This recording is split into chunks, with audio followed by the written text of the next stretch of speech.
Today we're talking about Checkmate Market, which basically just pulled off the darknet equivalent of robbing a bank while live streaming your face to the FBI. That's a good enough and clear enough analogy.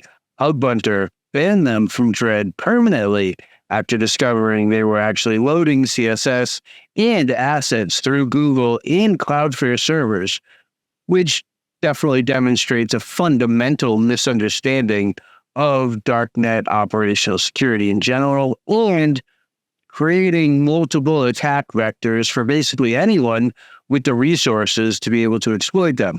The admin behind this disaster claims to be an old fraudster from TCF, which, for those of you who don't know, that's the Tor Carding Forum, which basically got hacked and shut down in 2014. Why anyone who was a fraudster thinks it's a trust-winning move to say that they used to be in fraud is beyond me. Personally, I would kind of immediately not trust the site, trust it even less, basically.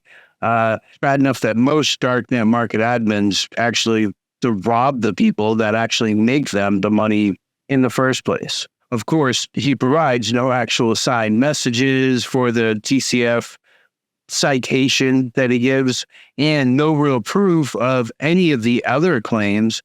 And now, all that said, let's just go ahead and grant him this position and just say it's true for the time that this is all real, that he really was a staff member, all this kind of stuff.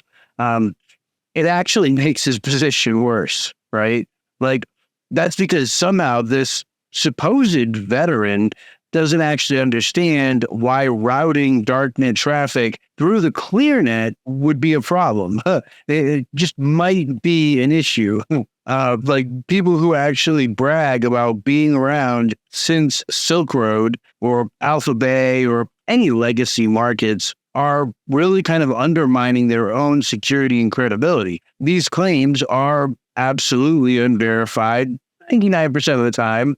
And by default, that's how they are. So, like, at best, you're just kind of leaking personal history for no reason and no real practical gain. So, if you do verify it by, say, signing it with a PGP from your old account, all you've actually accomplished is kind of connecting your current alias to an old one, which is not a win, right? Like, creating a clear OPSEC risk is absolutely what I would say you're actually doing. Even maintaining an OG account for years just kind of gives your adversaries more history to be able to analyze. And no real scenario does this actually count as a win, as I said before. At best, it's kind of a Pyrrhic victory, I guess you'd say, right? Which is where, like, you get few points for actually being an old timer, but at the cost of your anonymity, basically, because now people can connect it. It's like a victory that really doesn't get you much. And it's a victory that's kind of hollow in nature. That's what I mean when I say Pyrrhic victory. Now, what I tend to find is that, like, most people who volunteer this kind of unsolicited fact, I guess, or facts are just kind of grasping for credibility. And when I see it, it's not really like a red flag, but it's definitely like an orange one, right? Like a sign kind of to be cautious around this person. When a darknet market tries to load resources, for example, from Clearnet servers like Google or Cloudflare, they're demonstrating a catastrophic incompetence and creating multiple attack vectors along the way. Now, while Tor browser typically blocks or proxies these kind of requests, the mere attempt reveals the operators don't actually understand basic security. They're essentially trying to bridge the darknet and the Clearnet, creating opportunities for like things like correlation attacks or browser exploits and traffic analysis. Even if Tor's protections work perfectly, why would you trust a market whose developers think that mixing darknet and Clearnet infrastructure is acceptable? More critically, this actually creates a perfect attack vector for law enforcement or any adversary with resources. And this could poison the CDN, they could inject malicious JavaScript, they could serve targeted exploits, or push compromised content to specific users. So when you're loading from Google or Cloudflare infrastructure, who can compromise or legally compel them with your darknet operations is a major risk. And law enforcement has both the technical capability and the legal authority much of the time. And if they don't, they'll just get it anyways, because that's what they do, to manipulate content served through major CDNs. And they've done it before with Operation Torpedo and similar campaigns. Checkmate basically handed them the keys. And Ninja spotted this June 24th, 2025, from what I saw on Dread, and immediately sounded the alarm on it. His warning was pretty blunt. And in it, he said, if a market has to use or is using Google Cloudflare API to load anything, run. And the community confirmed the catastrophic failure. Multiple users actually verified that the market was loading fonts from googleapis.com and gstatic. 1 week later, Hugbunter verified the claims himself and basically discovered the situation was exactly as bad as it had been reported, thus verifying it for everyone. His response cut right to the bone. He said, this requires a complete and permanent ban from the platform. While they could very easily have solved this, it should have never actually occurred in the first place under any circumstances. Now, the Checkmate admin's response on pitch reveals either spectacular ignorance or deliberate deception. And in their promotional post, which isn't posted directly by them, I should qualify, but it's posted by like a promotional account, it's probably them. Right, it's a brand new market. They're not hiring promotional staff to do one post on oddball sites. It's just not how that works. But they claim black market doesn't know the difference between a CDN and an API, as if a technical distinction matters when you're hemorrhaging user data to surveillance capitalism's biggest players like Google. Like whether you call it a CDN or an API or a magical unicorn delivery service, it really doesn't matter. The result is identical. Clearnet servers are logging darknet user comms. In this market, launched in February of 2024, advertised features like walletless transactions, XMR and BTC support, PGP 2FA or two-factor authentication, automatic payouts, and Jabber notifications. All are meaningless, really, in hindsight, kind of security theater when your fundamental architecture actually connects to Google's data centers. The market security theater became really obvious when it actually hired a reputable penetration tester known by the moniker of Code is Law for a pen test and then completely disappeared before he could actually start. Now, mind you, they paid $2,000 for the pen test for a new market, claiming they never had a security problem. Like ghosting your pen tester reveals everything about your true intentions to some degree, I would argue. Like Exit Scam or Honeypot, the TCF connection deserves some scrutiny here. The Tor Carding Forum basically specialized in stolen credit cards, identity theft, and counterfeiting before getting hacked in December of 2014. Users were then directed to Evolution's market forums, another market that ended up exit scamming with millions of user funds.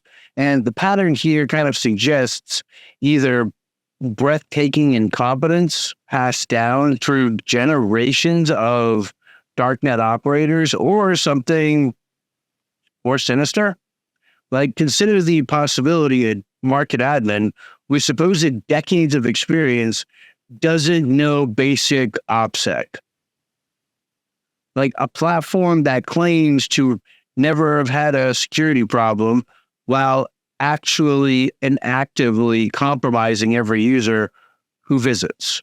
Law enforcement's honeypots have used these kind of similar tactics in the past. They create a market and let it run normally.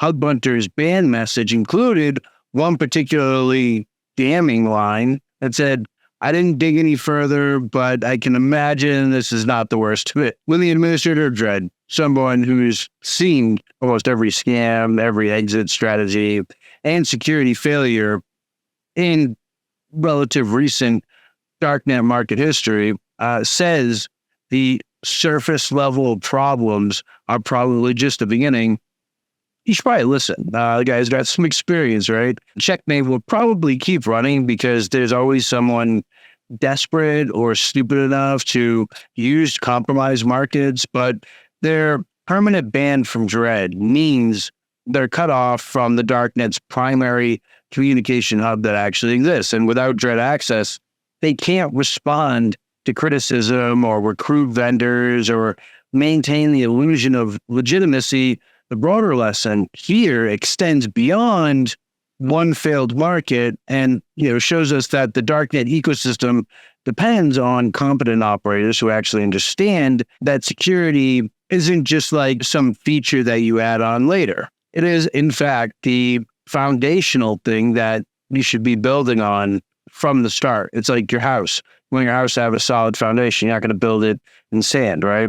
So everything else builds upon that, right?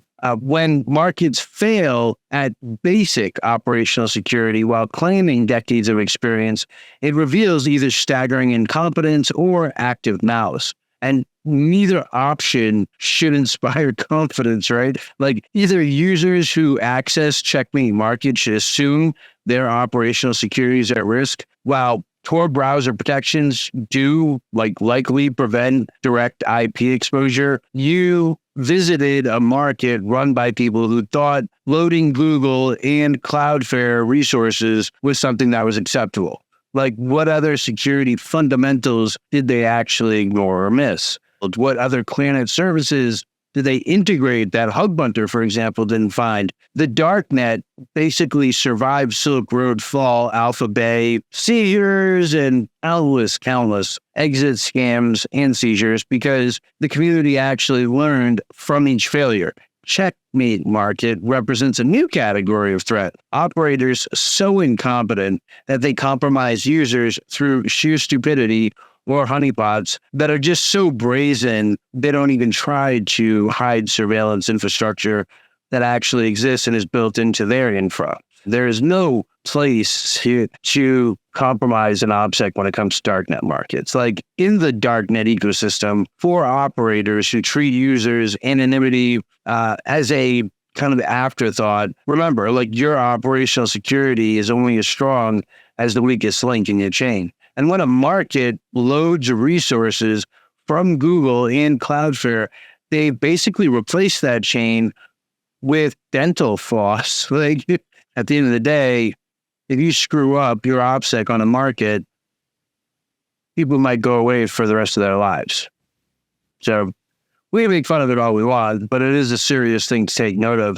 It is something worth examining and holding markets' feet to the fire. It's also worth remembering that these darknet market admins don't care about you. They didn't become darknet market admins to be able to help you. They became darknet market admins to make money, and they don't care about you. So as long as you make the money, you're useful to them.